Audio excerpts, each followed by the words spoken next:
се да најдете. Се што ве интересира. Јас за доста мои текстови користам подготовка, ќе отворам 10 страници разни и тогаш правам, да речеме, на некој начин еден комплот, една анализа, ги вадам тие делови од мозаик кои што мислам дека се добри, кои што треба да се изанализираат и да се даде таа структура, да се даде свое мислење. Но ајде малку да се вратиме на оно што се нарекува твоја активност. Односно ти милуваш да кажеш дека таа твоја неактивност во однос на политиката, па сепак твоите колумни се политички, исполитизирани, ако ништо друго, секогаш имаш свој став за името, секогаш имаш свој став за илустрацијата. Значи не е дека ги игнорираш работите. Тоа го правиш од проста причина дека си заразен со вирусот политика уште како мал, па не можеш да се тргнеш и колку и да пиеш антибиотици уште не си излечен или? Не, ни најмалку. Видете, не е освојувањето на слободата не значи дека ја сега ќе земам ќе пишувам колумни за спуштањето на Марс. Иако имам и таква колумна. Секако дека квалитетот на животот на секој наш граѓанин, мојот квалитет на живот, средината во која што живеам. Колумна, Филип, значи ти се сметаш себе си за известен opinion maker. Значи, да, политички активист, па кажа. Да, и кога веќе пишуваш колумни, кажи ми, какви се најчесто реакциите, значи, кога ќе го прочитаат твоето мислење? Има секако дека има поделени мислења. Мене тоа ни најмалку не ми пречи, дури е добре дојдено. Јасно е нагласено на блогот дека вулгарните може да бидат избришени, меѓутоа ако го отворите денеска блогот ќе видите дека има жестоки опоненти, жестоки критичари, не треба вака, треба онака, но кога ќе прочитам да речеме 50 на коментари на одреден текст, веќе второто читање на тој текст за мене не е исто. Знаете, секој упиен збор, секоја упиена манифестација, секоја слика околу нас подсвесно, после известно време, илуминираат самите нас и се вградува како дел од наше размислување. Така што тоа ми помага. Дали ти свесно им правиш дренажа на твојата читачка публика? Па нормално. Знаете, одредени теми се...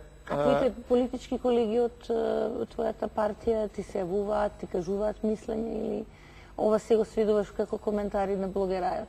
Па не, ова е, знаете како, ова е лична иницијатива, не би сакал да биде поврзана со било каква политичка платформа. Оти лично мислам дека не мора човек да е дел од некаква поширока платформа или да представува некакво политичко мнење. Па не сум левичар, десничар сум. Но тоа не мора да значи дека мора да илуминирам, односно да кажувам ставови преку партија. Јас кажувам сам ставови, ја едноставно мислам дека во Македонија треба да се различни од оние на... А зошто да не? Знаете како, сите големи партии имаат разлики во мислења.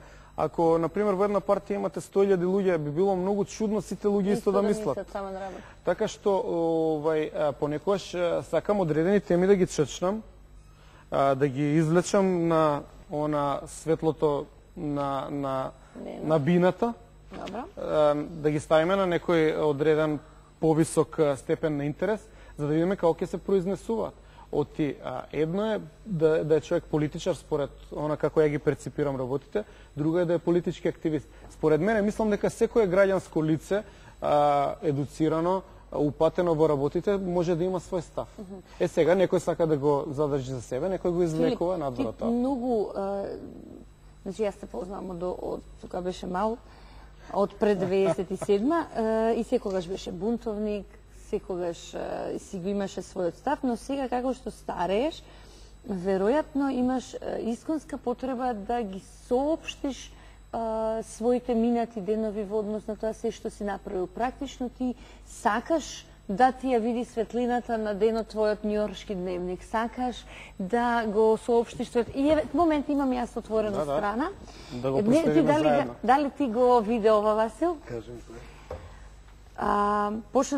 Ова се ќе го натерам Филип да го прочита, затоа што ова, јас сум по потекло Кумановка, ама ова мора Кумановец да го прочитате, молам прочитај го на гледачите. Не би одел во читање, но би можел да... Не, молам, затоа што на Кумановски напишано, неми да вреѓаш Како ќе биде разберено? За краља и отажбина да вреѓаш Кумановски сега. Никако. Немој, молим. Краља и отажбина да не споменуваме, мислам дека е тоа голема грешка. Кумановци се големи патриоти. Така е, се шегувам. Дури во Куманово едно време беше многу тешко да се биде ВМРО-ец. Кога се доаѓаше со од другата страна која ни доаѓа со југословенски знамења и со шекачите и со 4. Ама сега сосема поинако. Добро, помина време, но системот е веќе затворен. Таа приказна е останата само во некои уште како да кажам, едни носталгични сеќавања, но луѓето полека сваќаат новата реалност дека всушност Македонија е тоа таму, не е нешто друго. Не. Значи да продолжиме. Сега иде. Па не знам дали може. Имаш еден дел кај што велиш. Ајде од овој последниот. Ајде вие, па јас ќе коментирам. Века, истиот тој мој говор у меѓународну комуникацију, циркулацију беше представен како фашистички. Да. Тој оставља горчину и е само доказ повише дека наша вистина не е валидна многу надвор од граница на Македонија. Да. Постои завера против нас и ми не знаемо да се спротивставиме. Да. Од свет тој ми искача, така се чита, ми искача голема горчина, која што е дел и од мој говори у парламент. Примерно е дека тај горчина е постојана и неизбежна. За тој сакам да ги објавам мои парламентарни говори. Осеќам ga тој као долг према моју државу. Патриотски долг. Сега. Да, и ова е најзначајно. Можеби, јас себе никад не сум се сметаја за ништо друго до македонски патриот, ако сакате националист. Па да. Видите, ова е пишувано во Њујорк. Зошто е на Кумановски? Јас се знам зошто. Па затоа што јас на самиот себе се обраќам на Кумановски. Немам потреба да се обраќам на некој друг јазик. Кад се караш на Кумановски ли се караш? Не. Кога сум надвор од Куманово, со сите зборувам како што зборувам сега. Со кумановци зборувам кумановски.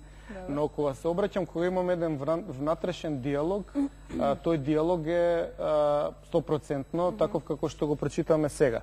Суштината е што моето заменување во Њујорк беше прилично вака издраматизирано од целата јавност, но јас ќе ја вратам, тука има уште еден друг документ на страна 9, кој што вели организирана злоупотреба на државната безбедност.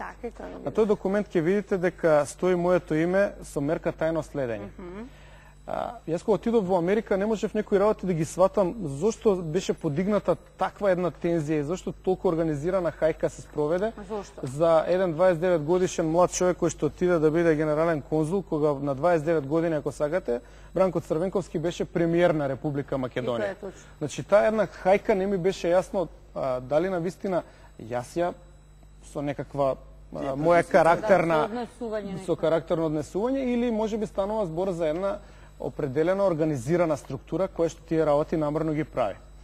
Сеќавате дека Македонија да го контролираат јавното изнесување на твоите ставови? Не, Македонија беше тогаш помина, само што ја помина војната. Војната ќе видите, ќе се испостави, се уште не се сите работи убаво изанализирани во општество, ќе се отвори сосема друга слика како беше предизвикана и кој стоеше зад неа. Јас сум убеден денеска дека не беше ништо случајно и дека беше дел од организираните обиди да се симне ВМРО ДПМН од власт. Сега ние бевме неколку луѓе вака прилично експонирани од таа власт кои што беа погодни за мета. Како мета да се отвори хајка врз нив по секоја цена, со тоа би се целото тоа милје преципирало од генералната популација на друг начин. Јас немав, бидејќи толку интензивно ми се случуваа работите додека бев во Македонија, немав можност убава согледба да направам од страна, да ги изанализирам. Затоа јас поднесов со мене можеби 10.000 документи, страници, огромни кутии, книги. И имав можност таму да направам едно резиме, да сумирам што тоа на вистина ми се случувало. И овдека во овој дневник што го споменавме пред неколку минути, практично јас реферирам на една книга што таму ја пишувам. Напишав книга во еден парк њујоршки, додека некој овдека представува дека тепам се по Менхетан и црнците, за црнците сум страф и трепет. Всушност јас пишував книга, сакав да направам една сума, бидејќи и во општество многу малку луѓе пишуваат политичка хроника. Многу од учесниците кои што нешто направиле и учествувале како епизодни или, ако сакате, многу позначени улоги во независноста на Македонија не оставиле траг